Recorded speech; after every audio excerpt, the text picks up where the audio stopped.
সম্পর্ক ভালো না রাখা ছাড়া উপায় নেই। সম্পর্ক ভালো না রাখা ছাড়া উপায় নেই। কে বলছেন? বাংলাদেশের মুখ্য উপদেষ্টা ডক্টর ইউনূস। ভারতের সাথে বাংলাদেশের সম্পর্কের একটি অবনতি দেখা গেছে। এখন দুই দেশের সম্পর্ক এখন কোন পর্যায়ে আছে? খুবই ভালো। আমাদের সম্পর্কের কোনো অবনতি হয়নি। আমি যেভাবে ব্যাখ্যা করে এসেছি, আমাদের সম্পর্ক সবসময় ভালো থাকবে, এখনও ভালো আছে, ভবিষ্যতেও ভালো থাকবে। বাংলাদেশ ভারতের সম্পর্ক ভালো না থেকে উপায় নেই।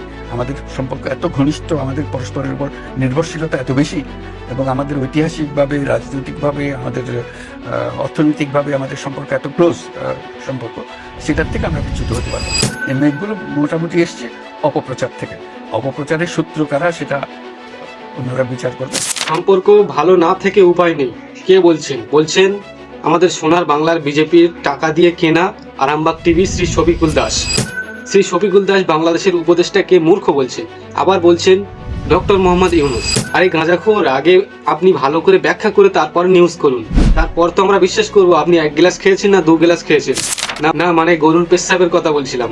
আর শ্রী শফিকুলের মাথায় যা মনে আসছে তাই নিয়ে নিউজ করে চালিয়ে দিচ্ছে। আর শ্রী শফিকুলের সাবস্ক্রাইবাররাও সেই রকম অন্ধভক্ত।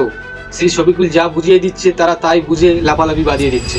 আরামবাগ টিভি ডক্টর মোহাম্মদ ইউনূসকে নিয়ে যে মূর্খ বলেছেন, আগে ইউনূসের শিক্ষাগত যোগ্যতা শুনুন, তারপর মূর্খ বলবেন। তিনি ঢাকা বিশ্ববিদ্যালয় থেকে অর্থনীতিতে গ্র্যাজুয়েট ও পোস্ট গ্র্যাজুয়েট ডিগ্রি অর্জন করেন এবং তিনি ফুল ব্রাইট স্কলারশিপ নিয়ে যুক্তরাষ্ট্রের ভ্যান্ডারবিল্ট বিশ্ববিদ্যালয়ে পড়াশোনা করেন এবং সেখান থেকে পিএইচডি ডক্টরেট লাভ করেন এবং চট্টগ্রাম বিশ্ববিদ্যালয়ের অর্থনীতি বিভাগের অধ্যাপক ছিলেন। আর 2006 সালে নোবেল শান্তি পুরস্কার অর্জন করেন। এছাড়া অসংখ্য আন্তর্জাতিক পুরস্কার স্বীকৃতি পেয়েছেন এবং প্রেসিডেন্সিয়াল মেডেল অফ ফ্রিডম যুক্তরাষ্ট্র এবং কংগ্রেশনাল গোল্ড মেডেল পেয়েছেন। এরপরে শফিকুল কিভাবে বলবে যে ইউনূস মূর্খ?